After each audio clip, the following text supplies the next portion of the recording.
J'arrivais dans un château pratiquement et j'arrivais pas avec ma voiture. J'arrivais pas. Pourtant, j'avais mis le GPS et tout. Impossible, ma voiture voulait pas y aller.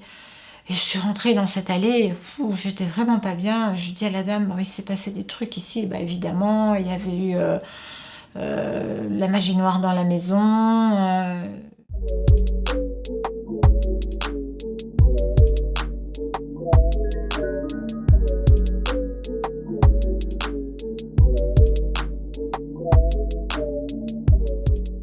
Alors la voyance, c'est le fait de prédire l'avenir, voilà.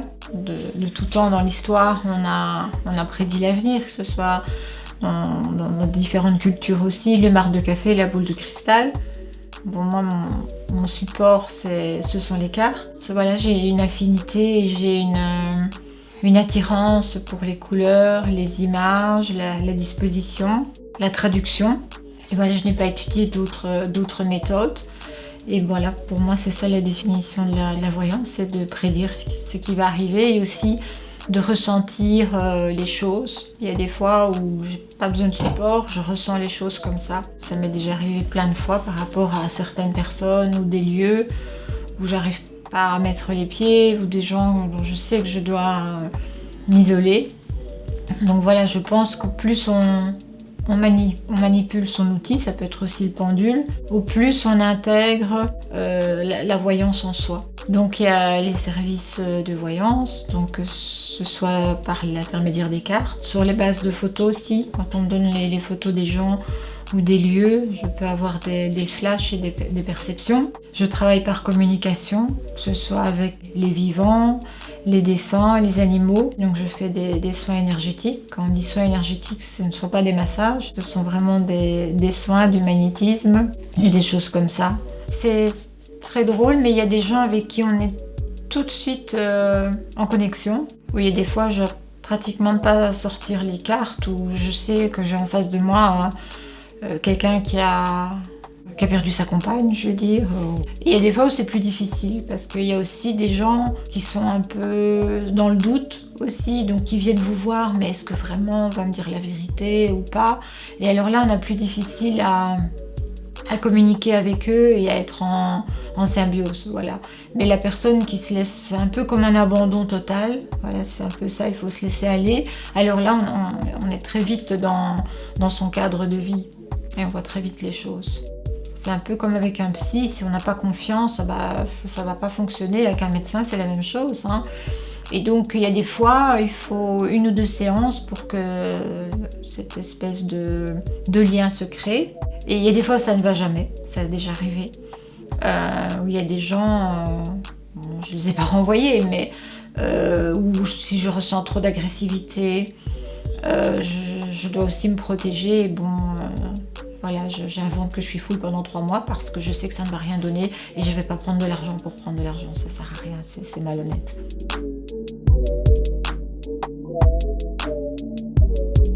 Mais en fait, c'est très marrant, j'ai toujours baigné dans un univers. Ma maman, c'était les rêves prémonitoires. Quand elle passait une mauvaise nuit ou qu'elle rêvait de telle ou telle chose, bon, bah, elle savait qu'il allait avoir un décès ou qu'il allait avoir une naissance féminine ou masculine. Et donc, j'ai toujours été un peu baignée dans cet univers. Mais les cartes, c'est plus des amis chaque fois. Et c'était des gens qui venaient à moi, qui manipulaient les cartes. Et plusieurs fois comme ça dans ma vie. Donc voilà, et chaque fois on me disait la même chose parce que je consultais moi-même. Oui, mais tu as un don, tu as un don. J'étais vraiment sceptique. Pour moi, c'était trop... ça faisait trop partie de l'exceptionnel et donc c'est comme si j'y avais pas droit. Je travaille dans un cabinet d'avocats. Et là aussi, l'avocat, c'est pourtant... Bon, ça paraît drôle, il savait faire les cartes. Une amie manipulait les cartes. Et donc, ce monsieur, cet avocat, décède. Il m'avait toujours dit de travailler dans ce domaine-là. Et ma copine aussi. Et donc là, ben, j'ai vraiment... je me suis, comme on dit, mise à fond dedans en prenant des cours et en lisant énormément. C'est plus les cartes qui sont venues à moi que moi qui étais les chercher, je veux dire. Au début, j'avais très peur parce que les gens se reposent sur vous quelque part. Donc, entre le faire on va dire, pour des amis, puis se retrouver vraiment dans un contexte, je vais dire, de rendez-vous, de consultation.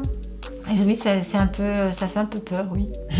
Il faut beaucoup s'entraîner, je crois, avec les gens autour de soi, lire énormément parce qu'il y a vraiment une nuance dans le vocabulaire qui est importante, il y a une richesse dans toutes ces nuances, ces gradations.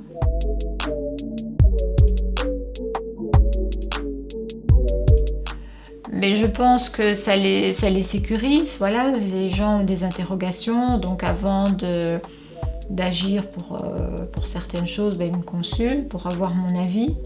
Ce n'est qu'un avis, après ils font ce qu'ils veulent, hein. Bon voilà. Si quelqu'un me dit voilà j'ai envie d'acheter ce bâtiment, est-ce que je dois l'acheter? Bon moi je fais ma lecture, je dis mon ressenti, mais bon maintenant libre après, personne fait ce qu'elle veut. Bon maintenant il y a aussi des fois des paramètres qui changent, par exemple ce que l'on vit maintenant, bon c'est clair que tout est lent, tout fonctionne au ralenti.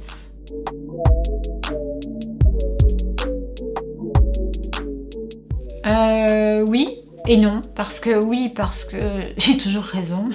C'est prétentieux, mais c'est comme ça. Quand je dis qu'il faut s'écarter de quelqu'un, j'ai raison. Quand je ressens pas un lieu ou quoi, quand je rentre dans une maison, ça m'est arrivé, c'était l'année passée, je devais aller purifier une maison qui était invendable. J'arrivais dans un château pratiquement. Et j'arrivais pas avec ma voiture, j'arrivais pas, pourtant j'avais mis le GPS et tout. Impossible, ma voiture voulait pas y aller. Et je suis rentrée dans cette allée où j'étais vraiment pas bien. Je dis à la dame, il s'est passé des trucs ici. Évidemment, il y avait eu la magie noire dans la maison, le premier donc, propriétaire qui n'avait jamais su y vivre parce qu'il est décédé. Enfin voilà, donc cette maison avait une lourdeur. Et donc oui, moi ça m'apporte des choses parce que je ne me trompe jamais. Mais paradoxalement, des fois ça fait peur parce qu'on se dit oh là là mon Dieu, je l'avais vu.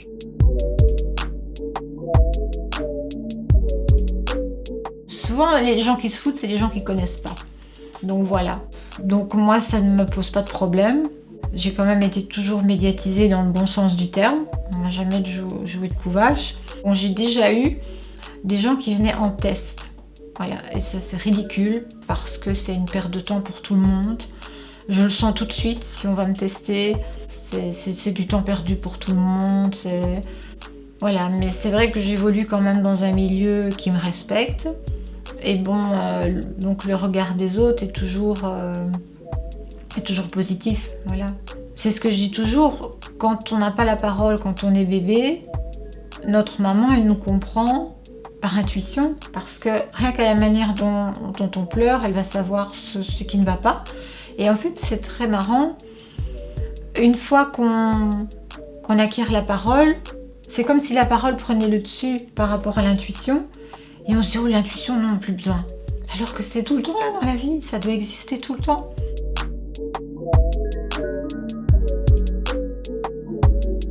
Oui, bien sûr. Je pense qu'on peut être tous victimes d'actes de sorcellerie. Avant, on n'avait pas ces phénomènes-là, mais tous les réseaux sociaux, où on poste des photos, où on vous voit en vacances, on vous voit avec une super voiture. Le simple fait qu'il y ait X milliers de personnes qui voient vos photos et sur ces, je sais pas, on va dire 1000 personnes, il y en a peut-être 300 jaloux, eh bien déjà c'est le mauvais œil, c'est tout simple, ça part de là. S'afficher, c'est un danger parce que vous êtes à la vue de tout le monde. Et je dis toujours, c'est la jalousie la pire des choses, c'est la pire des destructions. Et c'est malheureusement accessible à tout le monde, puisqu'on est tous vus partout. J'ai le cas des fois de personnes, tout allait bien dans leur couple, et puis quelqu'un arrive dans leur vie et veut les séparer, parce que ça dérange, qu'ils s'aiment. Et je vais tout de suite le ressentir, je vais tout de suite demander au couple, voilà, qui avez-vous autour de vous? Ils vont me montrer les photos de la famille, des gens, et souvent je mets le doigt dessus, je dis voilà, ces personnes-là, ils veulent vous détruire. Moi je travaille beaucoup avec le sel, l'ail, les huiles essentielles, mais il y a des fois, il faut vraiment radier certaines personnes de la vie, c'est tout. Faut pas se disputer, mais il faut arrêter de les fréquenter, c'est tout.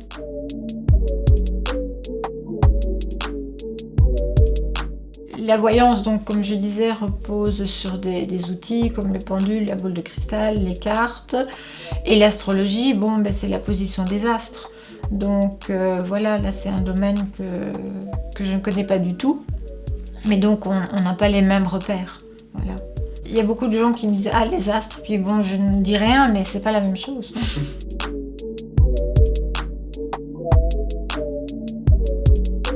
Il est impacté puisque on crée tellement une frousse, une peur, une tétanie générale, mais que les gens ils savent plus ce qu'ils peuvent faire, ce qu'ils peuvent pas faire. Donc je ne sais même pas si ça a été légiféré quelque part, je pense que non, parce que les psys font le maximum de consultations par téléphone. Mais ici, il doit y avoir une interaction, puisque les gens prennent des cartes. Bon, maintenant, il y a des sites internet comme Oranoum où on peut faire de la voyance par chat et donc en vidéo. Bon, des fois, les gens ils ont besoin d'un réel réconfort, d'une réelle présence, d'un dialogue. Et oui, ça a impacté, évidemment. Comme on est tous dans la peur, on garde ses euros. Et comme c'est quand même toujours un petit luxe de s'offrir une voyance, et voilà. Pour l'instant, on garde son argent pour ce qui est primordial. J'espère qu'on va sortir de cette crise. Voilà, ça c'est ce que je souhaite pour cette année surtout. À mon avis, cette année, elle va encore être comme l'année précédente, mais qu'au moins 2022, on sorte de tout ça.